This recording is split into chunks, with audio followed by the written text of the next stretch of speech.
Kada stavite šibicu u talo kave, bit će vam žao što to niste otkrili ranije. Ali postoji jedna greška koju mnogi rade i onda im ovaj trik ne djeluje. Zato pogledajte video do kraja jer traje manje od 2 minute. Prije nego vam pokažem o čemu se radi, moram vam otkriti jednu tajnu. Ako ne pijete kavu, ne brinite.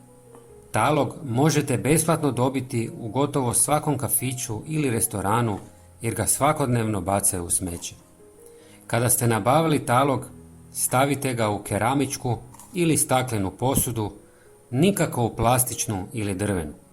Ali pazite, na ovom koraku mnogi pogriješe.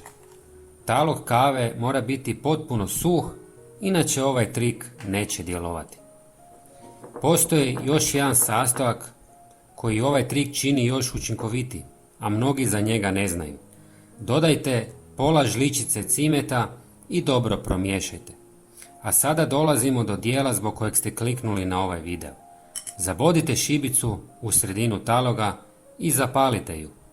Plamen će se brzo ugasiti, ali će talog nastaviti polako tinjati i ispuštati lagani dim. Ako ste dodali malo mljevenog cimeta, tijekom tinjanja oslobađat će se njegova aromatična eterična ulja koja će dimu dati intenzivniji i ugodni miris. Takav dim stvara okruženje koje odbija komarce i druge leteće insekte. Na taj način možete smanjiti njihovu prisutnost bez sprejeva, umjetnih mirisa i drugih kemijskih repelenata.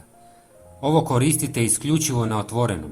Podijelite ovaj video na društvenim mrežama. Pogledajte i sljedeći video u kojem pokazujem fantastičan trik s klinčićima. Pozdrav do sljedećeg videa.